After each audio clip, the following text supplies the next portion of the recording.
if you can imagine, like 100-foot long bullwhip, right? Just cracking right here. That's what I experienced, and it was indistinguishable from anything else I could have imagined. It wasn't like, oh, who threw a rock? That was a gunshot. I'm being shot at, and I am in an indefensible position. Like, we had no cover, no concealment. It was coming from, our flank here, which was completely unprotected. How the guy didn't hit us, because we were lined up like just a bunch, we were more bunched up than we should have been.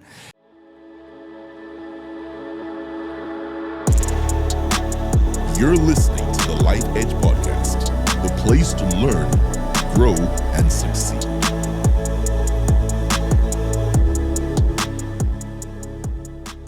Welcome to the Life Edge Podcast. Hey, thanks for having me. This is Jason France. Jason, why don't you tell us a little bit about who you are? Well, hey, thanks for having me. It's great to be here. My name is Jason France. I'm a co-owner of Suffer City, as well as the creator of the program here. It's a group fitness training center in Gilbert, Arizona. And now, Chris, we've known each other as a product of training and coaching. This is actually where we met. Yeah, exactly. Yeah. And so Chris and I have known each other for roughly 5-6 years. 5 or 6 years now. Yeah, it's been some time. And I started training Chris and his lovely wife. And things just have developed and evolved since then. We got into a lot of good conversation. Chris was interested in a lot of my military background. I spent some time as a Marine Raider between 2003, 2012. And so a lot of good stories to share. Yeah. And Chris was, of course, interested in some other natures of being a Marine and being a special operator. And so our relationship and our conversations have really grown through that. I've grown through a pretty aggressive desire to improve. Self-improvement has been a constant conversation or topic of conversation that Chris and I have really dived into and explored both on our own individual personal levels as well as in team environments. We've trained together, we've sweat together, we've suffered together. And so, a lot of what I hope to bring to this conversation here, because Chris has been doing this fantastic job at developing this podcast around what he's most interested in, which is helping others. Yep. Really helping others succeed, whether it's in business. I mean, he's got the Life Edge podcast, right? So it's what encompasses a high quality and well-enriched life. And, you're a seeker into what goes into those types of things, but then you also want to share and dispense the information. And so that's a big reason why I find myself sitting here, as well as I'm just constantly dispensing information. I love sharing what it is I've been able to learn, what it is I've been able to apply into my life as a business owner. Of course, becoming and sustaining a career as a special operator in the Marine Raiders. Previously a musician, still am a musician, but a professional baseball player. I mean, there's a lot that goes into each and every one of our lives. And, to find myself sitting here and being able to share, whether it's some of my story, or some of the information that's helped me along the journey of my story, that's what I really am here to kind of share, and hope people are able to, hope you are able to take some of this and apply it to your own life, because it's complex, wouldn't you say?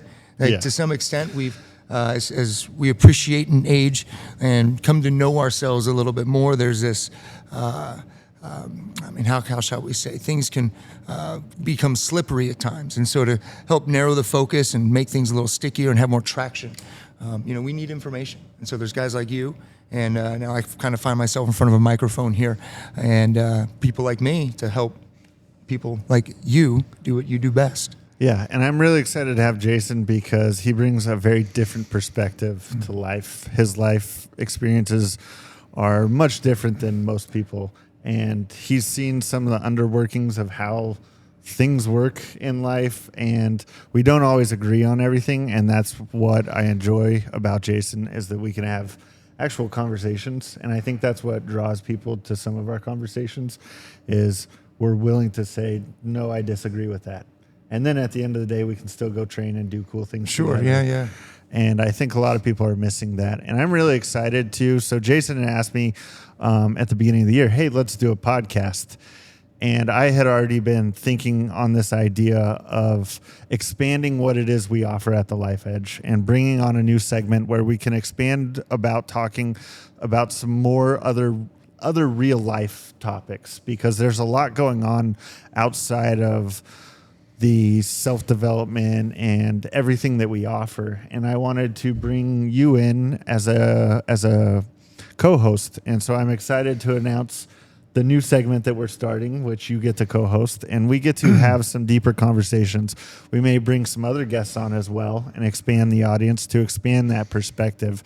And what I'm really hoping to get out of this is to offer just new perspectives and give some in-depth view on some of these bigger topics that are happening in the world when it comes to health, when it comes to what's actually happening in finance, what's actually happening in the political systems and the things that are going on around the world.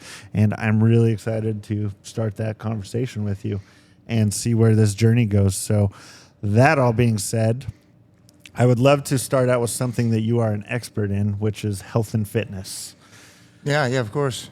And I've actually been wanting to ask you this question for a long time, and I've been holding it off from dinners once we decided that we knew that we were going to do this podcast. And interesting. This is a topic because personal training right now is a big deal. Everyone's looking for a personal trainer. You had the CrossFit movement that was big for a while.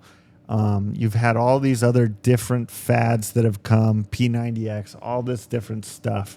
This new thing, it's always the new thing that's going to get you the six-pack, the new thing that's going to get you healthy in life. How much of that is just BS, and how much of it is the person who's doing the work, right? The person who's actually moving the weights needs to just figure out what they enjoy to keep them in the gym. It's a big question.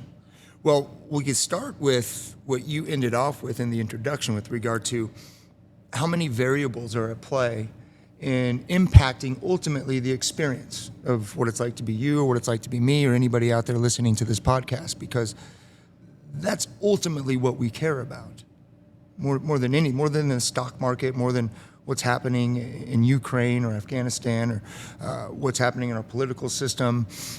All most people are concerned with most of the time is how it impacts them, how it impacts their experience, how it impacts their ability to move forward in life towards what their imagination is bringing to them as what's better than now.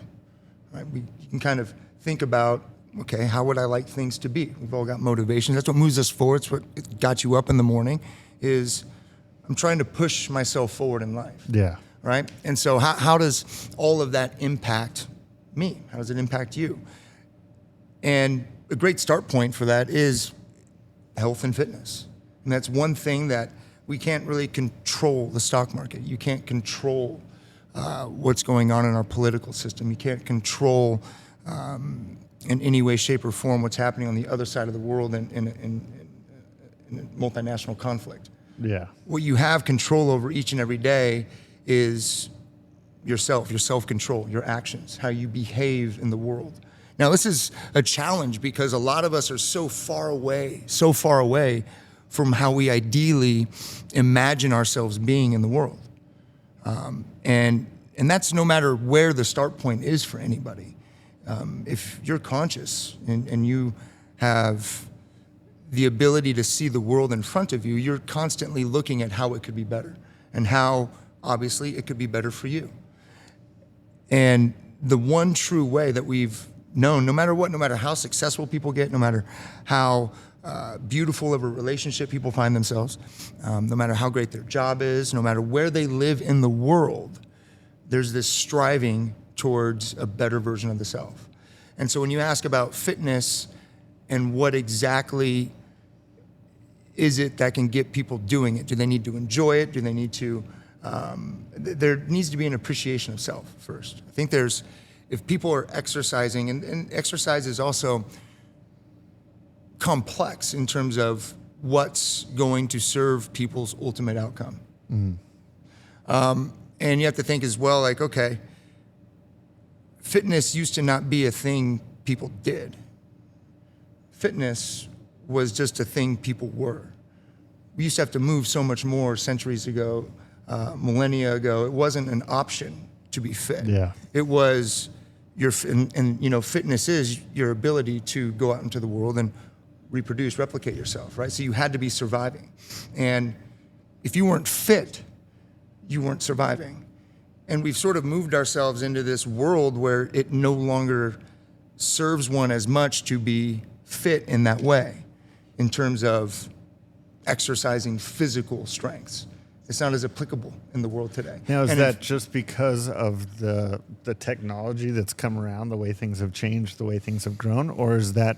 No, I mean, if you Just look back become at times, lazy. well, if you look back at times in terms of what was actual physical fitness and people exercising on purpose, that would be your militaries, right? As people first civilized, as humans first civilized ourselves and started to coalesce, it was, militaries in particular who would find themselves exercising in some type of organized manner. It wasn't just running from, the lion trying to eat you at this point. It was, I'm exercising on purpose. Yeah. And so it was a mostly militaristic fashion. And so you could look at how certain people perceived it. Earlier militaries, you had a much more, what I would consider a more dignified sense of what it meant to be in the military. You had kings fighting on the front lines. You had knights. You had incredibly what you would consider sought-after characters, styles, archetypes, if you will, of people that were serving in the military. And now you still have that today to some extent, but the rigors of war that were ongoing in historical times were slightly different than they are today. I mean, you can get away with not being the most fit person on the battlefield and still put, rounds down range and get yourself through a good gunfight. Mm-hmm. And that's at war. You even look at our military today. Not exactly the fittest bunch, right? Not exactly the fittest bunch. And that's a whole different topic for a different day. Well, I mean, you could kind of look at how this ties in, because if it's hard for our military personnel to maintain a self-image and to maintain a militaristic demeanor and appearance, well, then what's it to Susie down the road, just the regular civilian, who's 20 pounds overweight, or maybe she's at a point at which she's finding herself obese, or maybe she's pre-diabetic, or maybe there's these other health issues that are causing her a less than desirable experience, right? Maybe she's experiencing hyperanxiety. Maybe there's some type of depressive cycle that's weaving throughout her weeks or months.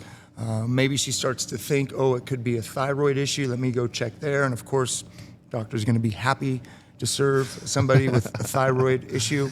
Especially if they already think they got it. And there's little input in this world with regard to, I mean, you could scroll through your Instagram feed, you could scroll through your Facebook page or your TikTok or your any type of social media, and you're being entertained, right? The goal of social media isn't to get you to go work out and improve the quality of your life. I'm sorry to tell you this, it's not. It's to get you to continue to be on social media. It's like anything else. It's trying to sell you a product. Their product isn't to get you to where you want to be. It's trying to get they're trying to get your money. They're trying to get your attention. They're trying to keep you away, in fact, from what it is you're ultimately trying to do.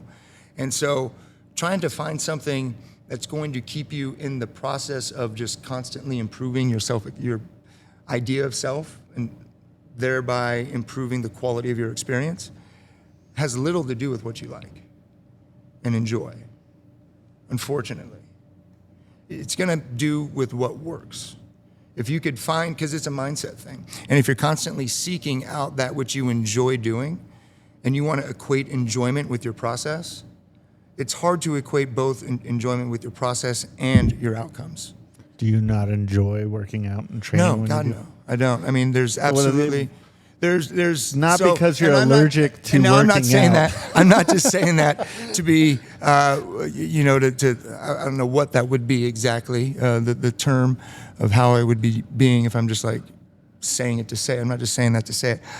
I'm very averse to exercise. And this is why I joined the Marine Corps. This is why I joined the service. I was at a point in my life when I was 23 years old where I understood I learned enough about myself to realize I'm not going to do this on my own. I do not like going to the gym. I was a pitcher in baseball, right? I ran laps or poles, as we call them. That was it for fitness for me. I'd pitch, I'd strike guys out, and then I was successful without being healthy, without being fit.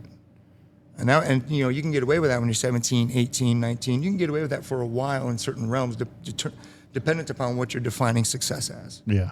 And so, I'm 23 years old. I was a bum. And I knew that if I didn't organize myself in some fashion physically, because I knew ultimately it comes down to the physical actions you take that wield themselves in the life you're living. You've got to put some metabolic input into the ideas you have. Otherwise, they swirl around your mind. So where did that intuition to go do something physical come from? So this was the conversation I was having earlier today with someone. I made a big transformation. So we're still 10 answering. years. So we're still answering. We're going to continue All right. this conversation. No, Joe, I've got so many questions. Keep still. going down. You're going, but this is all answering that All right. question, because that's a big question. Does somebody need to enjoy the fitness process? Because that was kind of your thing, right? They need to find something. Because the most important thing here is that you begin, is that you start organizing yourself physically. You've got to get control over this system. You have no choice. It's never going away. Yeah. You have to fasten and it's the only thing over which you ever will have control. Otherwise, you're going to be changing the temperature everywhere you go, trying to adjust the external environment to suit your internal instability, you see. And so stabilize from within. And the only way to do that, from my position, is to engage in a taxing physical some activity. Now, it doesn't need to be lifting weights. This isn't an advocation to come train at Suffer City or anything like that. What I'm saying is, if you want to optimize yourself to the next level of yourself, because it's an evolution, right? We're never there. There's never going to be a point at which you've completely actualized yourself, right? In any case, the idea there is, getting started and having not so much an enjoyment in what you're doing, but finding the enjoyment in the result. And it's that enjoyment in that result that gets you to the mountaintop, that allows you to see other mountaintops, that then jolts you with that action to seek another version of yourself. So it's just creating that small win that you use for momentum to generate the next small win. Right. To generate. Now, we have to also take into account that everybody has these variable characteristics of self. So what somebody will get out of learning to dance incredibly well and taking some aggressive dance classes, I may get out of training for fitness events. And there's just this aspect of self where you're just honing in and edging yourself ever so slightly again and again. And it doesn't have to be rigorous physical activity isn't always just lifting heavy things and running really fast and breathing very heavy. Chess could to some extent could be physically rigorous. Mm-hmm. It's a challenge nonetheless. And those who oftentimes do well in today's game maintain some level of physical fitness. Now back to the other question. Where did the intuition, where did the I have to make a change spark come from? Where was the I've got to get my butt in gear and go join the military? What was the pressure point for you that caused that? So we got to look at this is time and space. Like we were talking about military folk way back in the day where there was a completely different reason to join. In fact, you had to be an elite human to join the military 2,000 years ago. Yeah. Nowadays, not so much. And so and as I mentioned, I was lazy. I found myself informidable in terms of having to contend with the realities, with the pressures of real life. And so I was a musician in San Francisco, 2002. So we were on the cusp of invading Iraq. We had not yet. We had been doing our work in Afghanistan. It was predominantly a special operations war. I was glued to the television. I grew up watching TV, so it was no different in 2000, especially in that post 9/11 world where, interestingly enough, the world was turned upside down, a rug pull right out from underneath everybody. And a lot of truth came out from that rug, by the way. And in any case, I found myself reading a lot more. I was kind of becoming acquainted with world events historically to some extent, modern day political things that were going on. And again, this is 2002. And from listening to and watching a lot of the live footage of Marines marching into battle, 19, 20-year-old kids marching into battle. This is now, after we had invaded Iraq in 2003. And I'm watching this relentlessly because it's being aired relentlessly. And, again, this is a product of me, I think, growing up, playing certain video games, playing with my G.I. Joes, kind of having this, wanting to be like a James Bond type character to some extent. And I started reading books about Navy SEALs, Special Operations, Delta Force, Marine Force Reconnaissance, and these were appealing, attractive ideas. Right? They were swirling around in my head, and they swirled around in my head for about 6 months. And one night, somehow, some way, it just bursted right into my head that I got to do this. I got to do this. And it was a vision of what I could possibly be. That was really what compelled me in that moment. It's like, man, if I put this beer down, if I start moving myself physically, like I know what it's like to feel like running fast and then feel pressure and heat build up, and just to give up. I'm like, I don't want to do that anymore. I'm tired of it. I'm tired of giving up. But I don't know what is compelling enough to get me to keep going until I saw that vision. And I was afraid to join the military for a long time until that moment. I was like, all right, I want to be that guy. I could be that guy. I don't know what it takes. I'm not, but there was this I think they'll tell me what to do, and I'll just do it. And I could do that.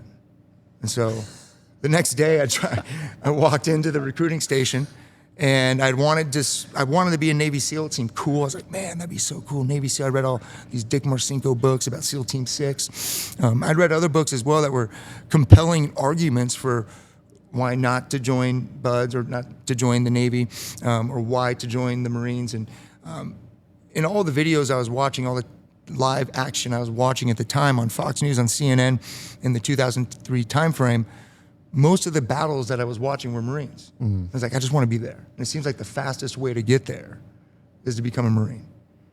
And I was like, all the other stuff will sort itself out. Maybe I could be a Force Recon Marine, who knows? And I wasn't really aware of the Special Operations community at that time. I just knew that the Marines didn't have Special Operations. I was like, all right, I can just figure But this that's out. going to put me on the front lines if I sign up. Well, for yeah, it. and I also thought it may have been cool to do like intel or something. So I joined as an infantryman, 0311, rifleman. And not more than 16 months later, I was in Iraq. Hey, you got your wish. It was gnarly. And so, but to put it in perspective, now, when I envisioned the quality of life that I'd ever want, because we're going back to that question, the first question you asked, the enjoyment piece comes out of what could possibly be. What kind of future state could there be if, right? Then fill in these blanks. That if for me was composing myself into a formidable human who could serve others. Because up until the time I was 23 years old, I had just been suckling off others, and it was depressing, and I was depressed. And to see what I could possibly do, and at that point I didn't know what else to do. I didn't want to be a police officer. I wasn't going to join, and I wouldn't have known how to join the police academy. So I was like, but it was easy to walk into a recruiting station. They're really motivated to get you. Once you walk in there, they take care of a lot. But it's funny because of what you mentioned, it still sounded like there was a dependency on the Marine Corps, because initially when you got in, and it's funny to hear you say that you were just looking for them to tell you what to do, because now I don't see anybody telling you what to do. And so to me, it's funny because that's not the Jason I know today. Well, you've got to find yourself, you have to assign yourself a set of values by which to live. You have to ground yourself and ground your convictions and ground your ideas in principles. Again, up until 23 years old, I wasn't looking for the Marine Corps to like show me how to tie my shoes or tell me how to put my uniform on. Or I was looking for a set of principles, a set of values by which to organize my life so that no matter what physical confrontations, no matter what mental strife I was undergoing, I was emotionally and spiritually grounded in a much stronger force that overcomes all that stuff. Honor, courage, commitment, having good judgment, having tact, having initiative, being accountable, discipline. These are the things that are going to run your world, not knowing how to shoot a rifle. Right. And so that wasn't exactly what I had got into. Now, there was a curiosity about me that I want to know shit, man.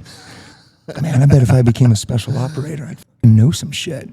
And that was big. Oh, man, I wanted to know some shit. Because I was curious. Yeah. Because along with watching the 18, 19, 20-year-old kids marching into combat in Iraq, getting shot at, bombs blowing up around them, 18, 19, 20, 21-year-old kids, I'd also watch the 55, 65, 75-year-old politicians who sent them there, describing how challenging it must be to cash all of these checks from those who've lobbied me into my position. And it's like that was like at 23 years old, I didn't know much, but I could sniff out that bullshit. And that just seemed interesting. It was interesting at the time, when I didn't know anything, when I didn't know, there's Senator John McCain from my hometown, Arizona. I'm in a, my one-bedroom apartment in San Francisco, like watching this stuff on a tiny television. And it was kind of interesting to me. But then to hear these people talk and what they're saying, and then paying attention to what is happening there, and I wanted to know more. That was interesting to me. I wanted to kind of understand, about myself, and that's where that vision of what I could possibly be, if only. And then, what's the world like? What's the world like? Get to travel on the government dime. And I didn't think about what are they going to pay me. I didn't think about the GI Bill. I was like, dude, I need to get the fuck out of San Francisco. I need to get the fuck off drugs, and I need to organize myself. Like that was it. Yeah. And it life was rough for me at the time. It wasn't a total, last ditch effort, but it was near a pretty, jail wasn't far off had I continued doing what I was doing. And so, but all that aside, in terms of what I was running toward, never mind what I was running away from. We all got shit behind us. But what I was running toward was way more enticing. So when you joined, were there aspirations for special operators, or was it, I just need to become a Marine, develop these principles? No, I wanted to be. Yeah, I was. At the time, MARSOC didn't exist. No, I'm a lucky, so I'm a what lucky the guy. heck were you thinking? So I didn't want to be in the Navy and not have passed buds. I was a piece of shit, dude. You don't understand. I was an utter piece of shit. I was thinking, man. It's hard for me to imagine just because Dude, I have not known you. I'm not kidding, man. I was like, I'm not going to, because I'd read about it in all these Navy SEAL books. I'm like, I can't do that. There's no way. And if I don't do that, because I'd hear also, like, if you're a guy who goes in, like, I want to be a SEAL, and then you go to buds and you fail out of buds, you get sent to another unit, right? Probably chipping paint off the deck of a ship or something. And this aircraft carrier needs to be repainted again and again. In any case, I was thinking, man, that's going to be me. I'm going to be that guy who's walking in to meet his commanding officer with a "you failed buds" chit, and he's going to be like, all right, came to join the teams, and now you're in some cleaning latrines. Yeah, you're in like first cafe unit or something. I don't know. In any case, that was the compelling moment for me to get into the service and do that was, dude, I could do this. I could do this. I can't do buds. At the time, I was like, I think I could do this Marine Corps shit. And so that was it. And I had the idea. I was like, man, I asked them about Force Recon, and they were cool. But what happened was I deployed to Iraq, Ramadi 05, and it was off the charts amazing. It was coolest experience. I mean, in terms of like a first war experience, Ramadi was happening, and it was. Wait, there. your first deployment was Ramadi? Yeah, as just a Marine grunt, Lance Corporal, 1-5, baby, go get him. And so you were then, like, that was not a good place to be if you weren't looking for a gunfight. That was like the most deadly strip. Yeah. Of territory on the planet. The first 90% of Jocko's book is all about is what he went through in Ramadi. Same time, same place, Checkpoint 395, baby. See, another thing I didn't realize that I didn't know. Yeah, and you could tell it's just forever etched in my mind. Like I can go back there like that. I mean, but in good sense. I mean, yeah, we lost people. It was tragic to some extent. I mean, you go to war and you're like, somebody's gonna get f***ed up. Yeah. And Ramadi, of all places, like people can get f***ed up. Yeah. And that's all you're doing is going out into the villas. It's called something, in the town.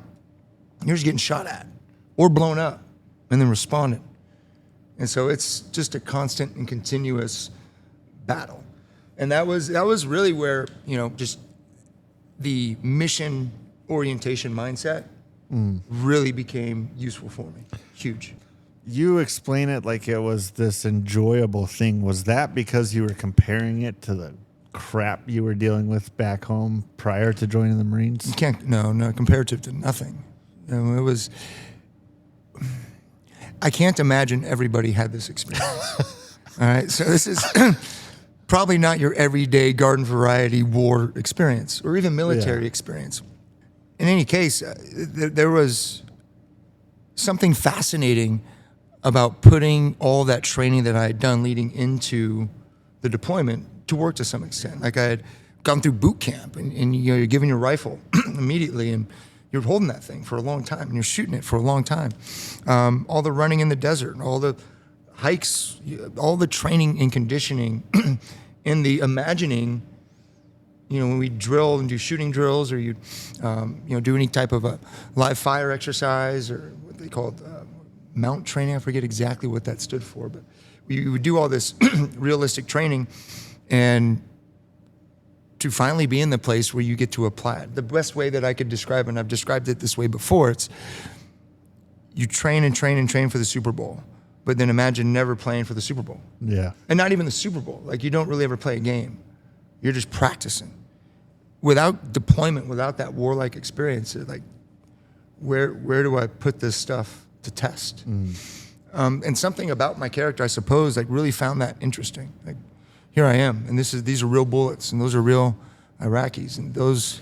So when you talk like that, you sound like the peacetime special operators. Right before 9/11, the guys who were SEALs, the guys who had done everything, but were not actually operating. They were just practicing. That'd be horrible. And so the mindset, just listening to you talk like that, your mindset is already different than I think 99% of people who were probably in Ramadi with you. Perhaps. Well, I'm sure. So this is what really drove me to take that next step because I had a great time at 1-5. And when you do well in the Marine Corps, they want to accelerate you. They want you to lead others. They want you to duplicate yourself and have others emulate you so that they want to promote you. It's a meritocracy. It was kind of cool to some extent. I mean, this could be arguable in some circles that the Marine Corps is, a meritocracy. I found it very much to be so, at least through my experience. And when I wasn't supposed to get promoted, if I fucked up, shit happened.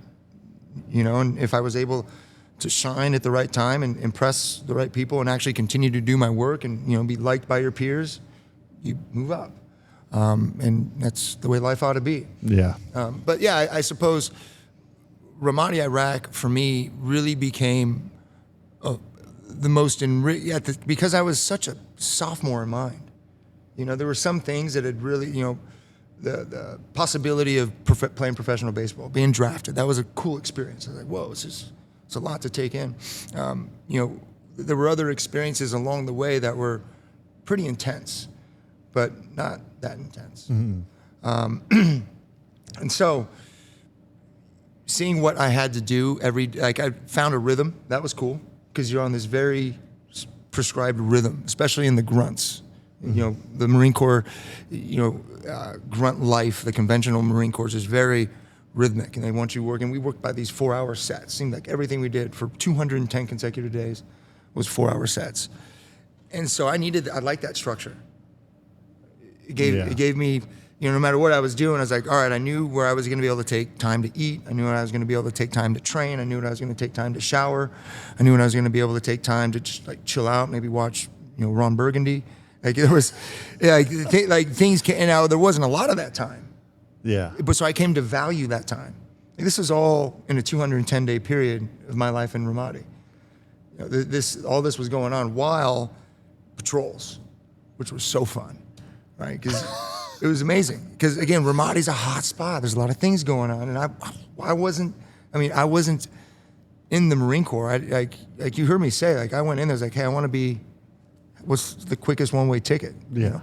And so there was this genuine interest that I had in what's going on in the world, you know, and to be able to have my feet on the ground, you know, looking through night vision goggles, like that's a real mosque, wow. And then to hear it come on, you know, and you just experience these very fascinating, you know, hard to explain, obviously, unique, but the way in which that is cultured into us, that style of, because the disparity between what I had grown up with in Chandler, Arizona, you know, and having such a parochial perspective on the world and thinking that, you know, Disneyland is sort of like the Quan, you know, like, does Jesus live at Disneyland, Dad?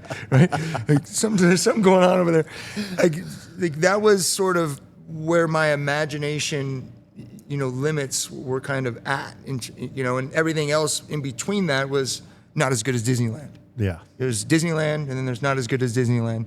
In my mind, it sort of clung to that idea, and it's easy to find, you know, you have a conversation with a 20-year-old these days. I mean, it's far more accelerated. Yeah. You know, it really has. You know, the concept of what Reality. you know, is- how much color and sound and vibrance and feel people need to have in order to feel like they're having an experience, right? It needs to be like right up in their face. They can't find it anywhere else. And that, again, that was a lot of what I had experienced growing up. So to be on the other side of the planet, right? Like, you know, you're sort of like a canary in a coal mine almost. It's crazy, you know? And those experiences sunk into me. They really sunk in. And I was so appreciative of them all. Like, so appreciative. I remember there were times I'd be in a gunfight and I'd be thinking about like the guys I grew up listening to, like the rappers, and, well, man, if they were hardcore, like, what does that make me? Like, damn, bro. like seriously, there were times I was like, man, I'm so f***ing gangster right now. Because again, I chose this life, right? Like, it's different because not everybody chooses, you know, people just grow up in certain circumstances. But again, I grew up in that era to where not every rapper was a gangster. Yeah, right? So a lot of posers, man. And those posers get found out. Yep. And so I'd Still be to this day, they're right, getting all the found time. out. Yeah. And so there was this something about me at that time where I was becoming a version of a self. And those experiences were just really coming into being, all of them. And there were moments where you're scared, man. Moments where you're like, oh shit, this is, and you could kind of see some level of exuberance in my face now, but there's moments where it's like, oh shit, this might be it. And you can't think about it for long though, because you'll get stuck. And you get stuck on it. And I've seen people get stuck. So what is it like? Like, what went through your head the first time you're entering that gunfight? The very first time you in Ramadi.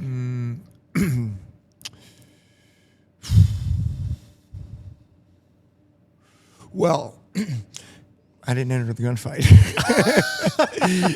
Well, no, what happened was we were responding, I believe, we had an observation post or something that we had gone to. And this was in southern at Ramadi. And we were there for maybe a day. It's like one of the first things we did when we got to Iraq. And then there was an IED blast, you know, maybe a kilometer away, maybe probably less than a kilometer, in fact, a few hundred meters from our position. And so we responded to it on foot, like idiots. Just, hey, let's go see what happened. Where'd that thing explode? All right, you know, when I look back on some of this stuff, I'm like, that was just dumb. Like, who does that? Anyways, we did it, 1-5, you know.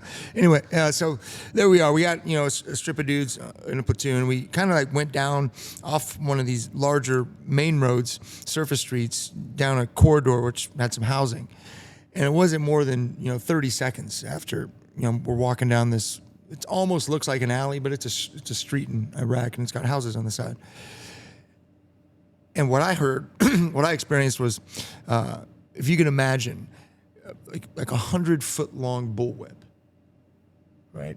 Just cracking right here. That's what I experienced. And it was indistinguishable from anything else I could have imagined. It wasn't like, oh, who threw a rock? It was, that was a gunshot.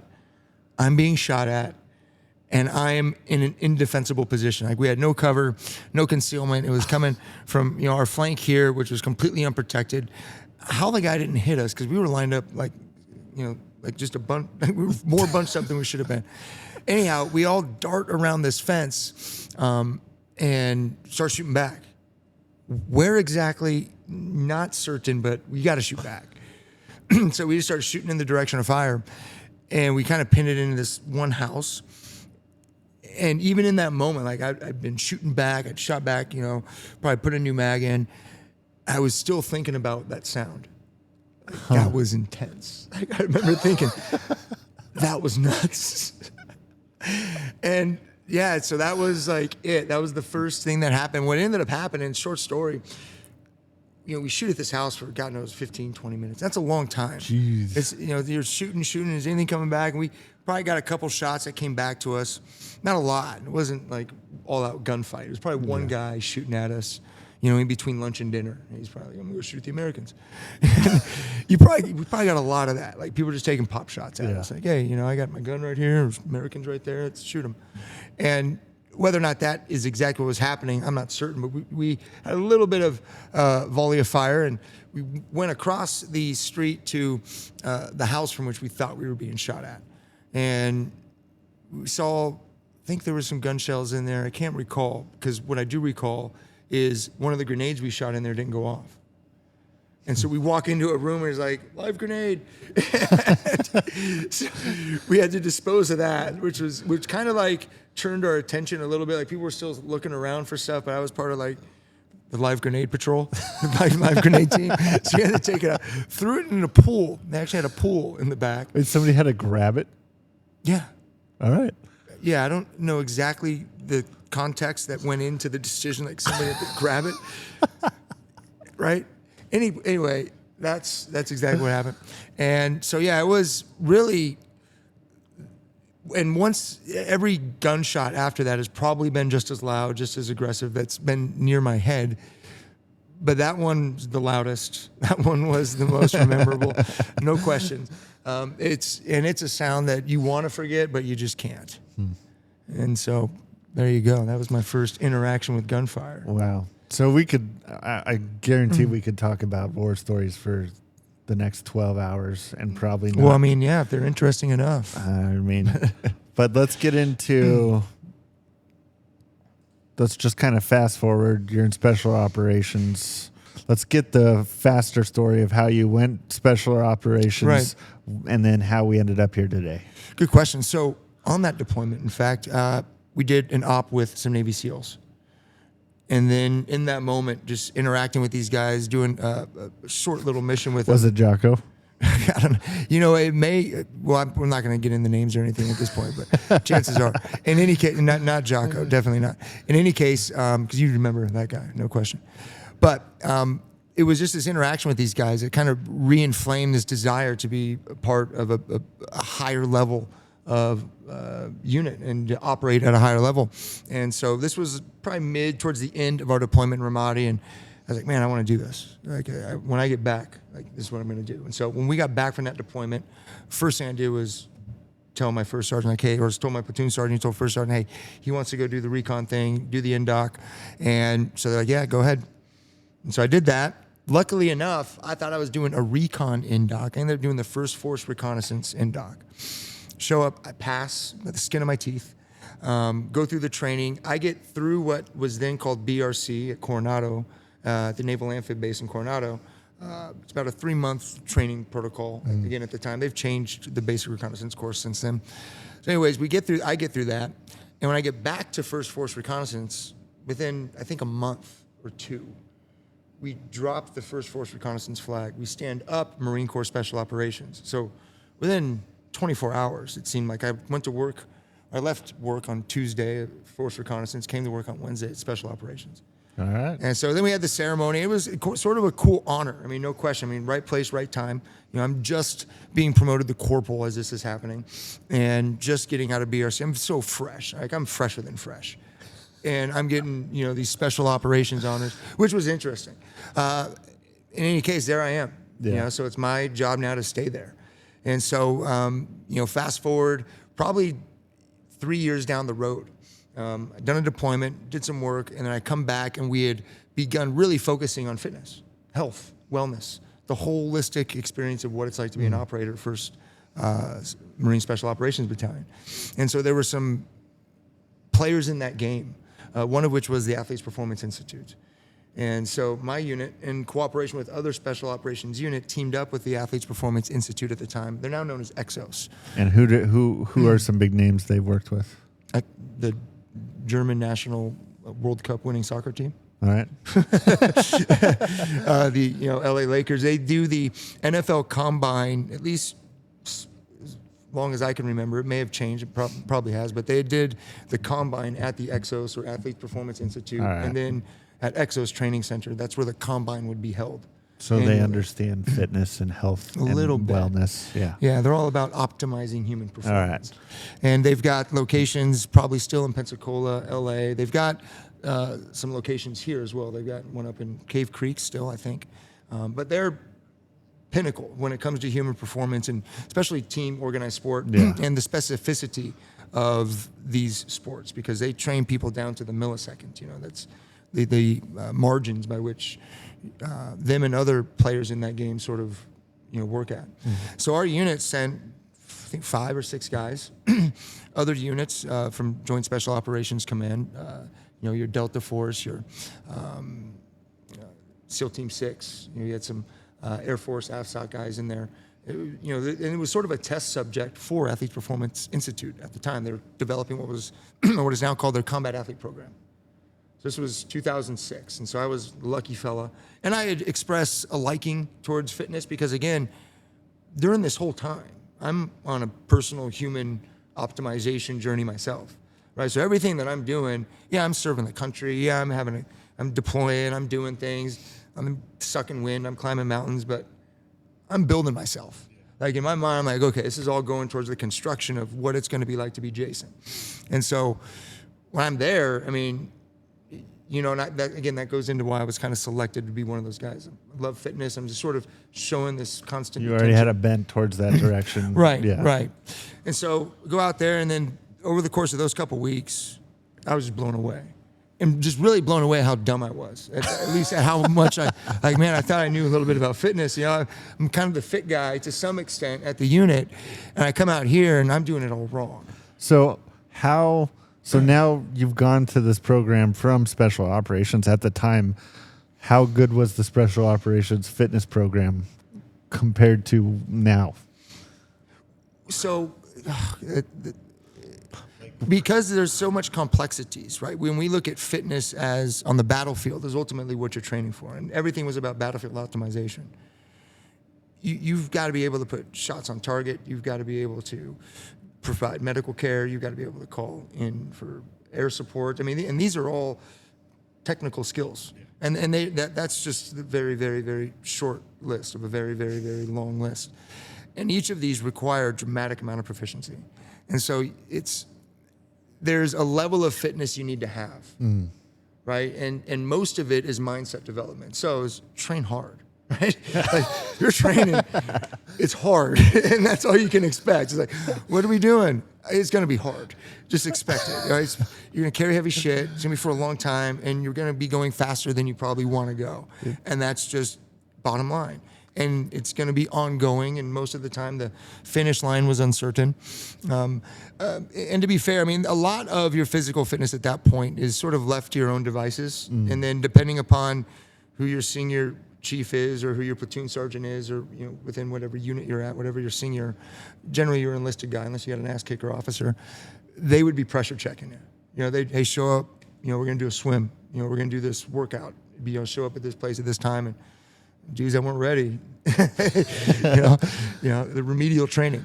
But in any case, that was where things went from, it needs to be hard, but because you need energy. right? You got to have energy. And I'm riding off the energy that kind of filled my body up when I saw the imaginative vision of, who this could be right here. Yeah. Right. And that's all energy, right? It's swirling in my head. I keep putting in my body, putting in my body, putting in my body. And so, I get to that point to where, man, we've got all this energy. Dudes will do whatever. They'll dig a hole for a mile if that's what the fitness test is, right? That ain't healthy. That ain't healthy. You're gonna break some people down. You're gonna hurt yourself by doing that, right? But we had the energy that would do that. Yep. So then, what Athletes Performance, now Exos, taught me was, hey, how to take all that fucking energy, right? Lot of energy, right? And filter it through some variables now that are known to produce particular outcomes, right? And so you spend weeks there learning, and they brought forth all their protocols. They did a great job of starting with the fundamentals, and I had some time leading up to it to start really diving into anatomy, physiology. I got my personal training certification even before that, because once they told me I was going, I was like, oh, I looked it up, I read about it, I heard about it, this is amazing, I get to go here. And so I want to be prepared. So I got a fundamental understanding of what's going into the construction of the human system at large. Yeah. Right. And so once I went in there and I was able to take just that fundamental understanding and kind of let that new knowledge, high-tech, cutting-edge knowledge, start to get into that and then apply it, because you're in class 6-7 hours a day, then you're in the lab, just working all that theory, applying it. And so that went on for weeks, out at the Athletes Performance Institute in Pensacola. And so when I went back to the unit, I was like, dude, we need to change things, like big time, right? Because everything came down to not just the physical performance, because what leads to the physical performance? Well, if bro's having a bad time with his girlfriend or his wife, or he's worried about, all these new things started filtering into performance, right? So we focus on mindset, nutrition. It wasn't just big man lift heavy thing. You're right, or it wasn't even just good operator shoot straight. Yeah. And to some extent, the mindset can become so pristine to where it's impenetrable, right? Tiger Woods is a great example, right? He's a gentleman who, for as long as we didn't know, was going through some tough marital problems, right? And that's also dealing with some inner conflict. But when that dude was on the course, laser beam, right? Yeah. So there's not a lot of Tiger Woodses in the world. It's just not, right? So a lot of this stuff matters to, even special operators. This stuff was important. And so coming back to the unit and saying hey, maybe if we take a look at some other things. Of course, there's a new way to train. We could train more efficiently, so we're not breaking guys, but we're mobilizing them, liberating some new energy pathways and so on. But in any case, that was really where I took training and sort of started to focus on performance and as mindset as the primary. Mindset, the key. Mindset's the key. And using that template that was put on offer from Exos and Athletes Performance Institute, I just started building, working on guys, because you had a lot of operators that wanted information. Everybody wants to be better. And so I spent the next, 5-6 years, while operating, while deploying, while doing the work, helping dudes, big time. It'd be my door dudes who'd come knocking on when they were having a tough conversation with their wife. They just got off the sat phone and, they got bad information. I'd be oftentimes the guy that that would talk them through it. And then I'd also be the guy that'd meet him at the gym at 7 a.m. the next day. And so that just went on for years. And it's a good population to work with. Yeah. Today's world isn't exactly overpopulated with people just wanting to get better, right? From in here, people want life to get better. People are like, oh, I want life to get better. I want this to get better. But they're not really dying to get better themselves, right? And so that was a magical time. And so this is why, you see a smile on my face and hey, don't, feel sad for this veteran at all. It was a shining experience, whether I was at war, whether I was stateside, it was magical. And so, getting out, it was tough. To some extent, there was a level of excitement because I thought I thought I had it figured out. Did not have it figured out. So like, I'm going to get out, and I'm going to do this, I'm going to do that, and life's going to be great. And no, that rug pull. But so what was the transition like from leaving that and for coming me, back to civilian life? For me, the transition was roughly 3 years long. I thought it was going to be 6 months. I thought it might. I was like, okay, I'm just going to go through here, and once I got things settled, did you have a plan? Did you have a job lined up? I had a good office job, a corporate real estate job lined up. In the heart of Phoenix, working for a big firm. I had a beautiful girlfriend. A nice condo in downtown Scottsdale. I'd get up at a nice drive to work. To a nice part of town, from one nice part of town to another nice part of town. Cocktail hour at 5. Home by 7. The weekends were by the pool. It was what I had imagined it was going to be, but it sucked. Did you get fat? I got fat. No, and it's depressing. That's another I got depressed. It was sort of weird because, I had this idea of who I could be, and I sort of, to some extent, actualized it, I thought. And through that transition, I was like, okay, I became that guy. Right? And I got the girl, I got the job. I'm there. And that illusion was so real to me that it took a long time to melt through my fingers, to really find its illusory features come to the surface. Because I was like, I got this. And I could imagine, this is the only way I can imagine it for a lot of people out there that didn't join the service and do the stuff I did, is maybe there was a point where maybe you graduated college with that particular degree, or maybe you landed that job with that good salary. Maybe you did find the love of your life, and within you, around you, to some extent, all of you had felt as though like, I did it. Yeah, I had that experience at 28 years old. So you're with me? Yeah. Okay. Yeah. And then I was like, there's nothing left. Something has to change. It's heartbreaking. And then like a year later, 6 months later, I met you. Literally, like that. Heaven sent. There you go. There you go. See, heaven sent. Yeah. And now here we are. So that was the transition. Tough. I mean, I thought things were going well. It took about, I'd say, 18 months though for things to start falling apart, like to really start falling apart. And after that, things fell apart fast. And that was right around the time I started training professionally. Like I got moved out of commercial real estate because the weirdest thing was, I have these great clients who were hyper successful CEOs of companies, CFOs of companies, and I'm the real estate guy. To some extent, I'm like a junior broker working for a senior broker, but I'm the guy showing them all the space and having the low-level conversations with them. And we ain't talking about real estate. Like, we're talking about human performance. They're asking me about what was it like to be, in war? What was it hard? And I'm noticing they're probably like just waking up, for a 9 o'clock tour, rubbing, the night before out of their eyes and yawning, not, they couldn't pay attention, it was hard. And so I give them shit about it. You guys ever going to get some sleep? Like, what's your deal? And guys would confess, I can't sleep. I'd be like, oh, well, what are you doing for your sleep? And this was when this stuff really started to click with me. Like, not everybody knows what I know.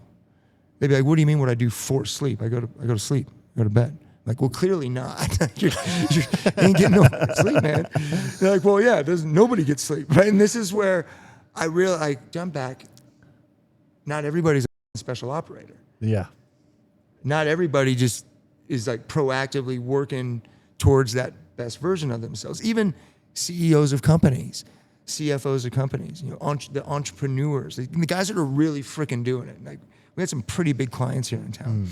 And so to start having these conversations regularly, that became like the regular topic of discussion. Nutrition protocols, workout. Do I really need to work out every day? You probably don't, dude. No, not for what you want. But you could definitely experience tremendous benefit with a little bit of exercise here and there. Yeah. Right? And then guys coming back to you, because these are ongoing relationships. And then guys coming back being like, dude, thank you. Like, just that little piece of information really, they say pivot a lot in the business. really had me take a pivot. I was like, great. I'm Or glad, paradigm shift. yeah, glad I helped you with your paradigm shift. So that was, at that point, I was becoming more depressed with and for any of you out there that do cocktail hour and go out regularly, by all means, maybe that's what's fulfilling your experience. And don't let me say it's not the way to do things. For me, in my state, what I was experiencing at that time, it was eating away at me. It was eating away. At the time, there was moments where it was a good time, but there was always this vacancy of fulfillment that was swirling about. And so it led to conflict with my girlfriend, and that just led to me wanting to be more and more of a trainer, a coach. And she was kind of a socialite type, right? And so for her to feel like she was dating a personal trainer, it was hard for me to tell her. And I was like, I'm just going to train people. Yeah. I mean, and she was supportive, super supportive, but she also sort of was like, "Are you gonna make any money? How much money are you gonna make?" And I could totally understand it, right? But here I am, still young. We didn't have any kids, and I'm just finding my way. I knew if I went back to pushing real estate, I was gonna choke myself to death. I knew that road wasn't long, and within 1 week, quit my job, moved out of the apartment with my girlfriend. Moved in with my mom into a 1-bedroom apartment that I was already kind of helping her pay for. And so it was onto the couch, and I went to college at 32 years old, 32, 33.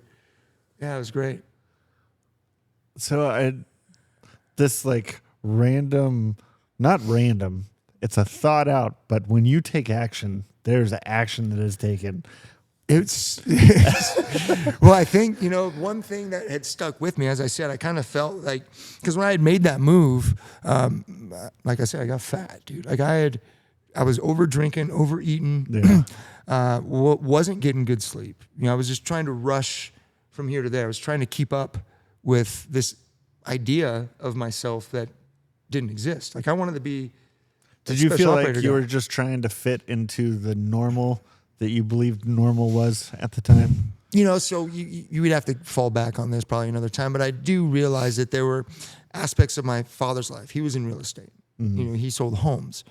He did pretty well. He did pretty good at it. And so there was a side of that life that I maybe found appealing. He wasn't successful by like national means, but he provided for me quite well. And so in any case, the appeal there was just what I thought I wanted. Whether I thought I wanted it because I watched, Wall Street, when I was 9 years old, or I watched Saved by the Bell and, thought I was Zach Morris and just wanted to have, be that guy, or if it was, there's so many things that impact, our psyche and impact, these large scale decisions. Finding out what they are is important, because if you don't, and I think that's what happened in that case, is I had realized like what's important to me. Yeah. And had I not done, that would have been, the previous version of myself pre-Marine Corps just would have stayed in that relationship, hating myself, waking up every day more and more depressed, but somehow talking myself back in to it, right? Not feeling that gut wrenching signal that's like something right here, you got to do something. Yeah. Right. You can intellectualize yourself back. You could stay in your head, and I would have done that had I not. It was pretty quick. Once I got into position, I got out of the Marine Corps, started doing that job.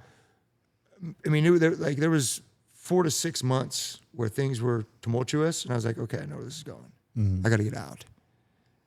And the same thing, I felt the same thing with my job. It was all kind of converging, and yeah, it was a quick Band-Aid off, like within 48 hours of each other. In fact, I broke up with a girlfriend, and then I quit my job. And I don't suggest people do this, by the way.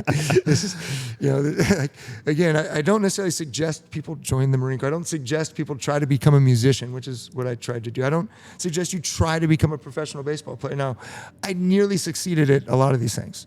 That sounds almost heartbreaking to say. I nearly succeeded at everything. I'm a near success. But the fact of the matter is there was, from my experience, a significant amount of success had as a Marine, as a Special Operations Marine, as a Marine Raider. And then since those experiences, it's, been fulfilling and successful, Yeah. which is far more important than just the success. Is that, there's the cup is success, right? Oh, I've got stuff, right? You could see the cup, right? You can see it, right? But what's inside that cup? Yep. What's filling it up is that fulfillment aspect. And so, to have a cup and having it filled, I mean, you need both. Believe me, is great. And so it's. Yeah, that's kind of how that whole thing kind of turned over in terms of me getting out. It was tough, but even after that, rebuilding myself back up from the guy who is now 33, about to become probably 33 years old, living on his mother's couch in her 1-bedroom apartment. I had to go up. Yeah, no, and it's been since I've known you and what you've been able to do now with Suffer City and where it's come from, where you started when we first met. Right. Yeah. Like you have a vision and then you take action. And I think the world needs more of that right now. Vision and action. Well, definitely a lot more action. I'm in agreement with you there, no question. No, and what's interesting is I don't think we understand. We'll probably get into this in another conversation sometime.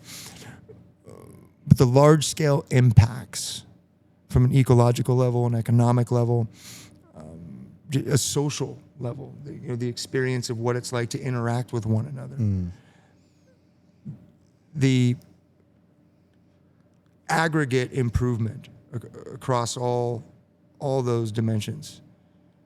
How much improvement we would experience with just a little bit more physical engagement in just the construction of the self.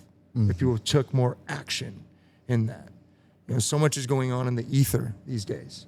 And so it's more slipperier than ever. And so having that metabolic response to our problems is what I think will really have a profound impact on all of us. I think there's a lot more of that happening. I think the noise is being pushed more than the good. The negative noise of what's going on out there is being pushed more and is making its way to the top. And so you don't see the actual change that's going on. And that is, from my perspective, working with these different course creators, following them, researching, vetting them out, seeing their audiences, seeing the transformation they're creating. I think there's a lot more change happening in kind of just underneath the surface right now that hasn't quite sprung up to the surface, that just doesn't have as much light shown on it yet. Right. So it's just hard to see right now. I imagine it is. I think. Well, and I'd love to hear a lot more about that, because I know it's happening. I don't see enough of it, and it'd be good to hear more about how it's happening, because I think people deserve to hear the good stuff too. And not just that a dog was rescued or that their favorite team won, but in terms of, again, the whole of humanity, and that there is improvement there, because there is, as you mentioned. I mean, it's. Well, I even see it with the stuff you've done, with the amount of people that you serve and the events that you've created with Sufferfest and the turnout that you've grown over the years. And there's just change here locally in the community, just from miles where we're sitting right now, because of the action you've taken. So now I work with a couple hundred other versions of you that are all doing the same thing in their community. And so when you multiply that out, there's quite a bit of change happening. And I am just working with a fraction of a fraction of a fraction of the people who are out there doing good. And so I think it's easy to see the noise right now and feel overwhelmed, because that's just what's being shoved down our throats. Oh, without question. And so, but I really enjoy you taking some time today just to share your story, share who you are, what your background is. There's so much more that I hope that was helpful for anybody out there who may have been paying attention to this. We did kind of go in a roundabout way, but I think it's important, as well, as you had mentioned, that there's some, hopefully some credibility there in terms of any information offered that relates to any of the topics that, I have a relevant experience in. Well, it just sets the stage for as conversations evolve, as we move forward on this, people understand your perspective. Hopefully they've got a decent understanding of my perspective, and more of that will evolve as we continue to have these conversations. But I think you offered up a lot of credibility for future conversations of where you stand on things and your understanding of how a lot of this actually works, because I think you have a far better understanding for some of the conversations we'll have than most people who are having those conversations. Well, I'm interested in you evoking that understanding. That can't wait for you to bring understanding out of me, Chris. Let's see how many more times we can say the word understanding. Well, I mean, it's going to take you to bring any understanding I have out, because so that's all I'll say there. But it's been great. This is cool, man. Really cool what you're doing. I'm looking forward to it. So thank you. Yeah, thanks for having me. Yeah, stay tuned for the next one. It's going to great. be fun.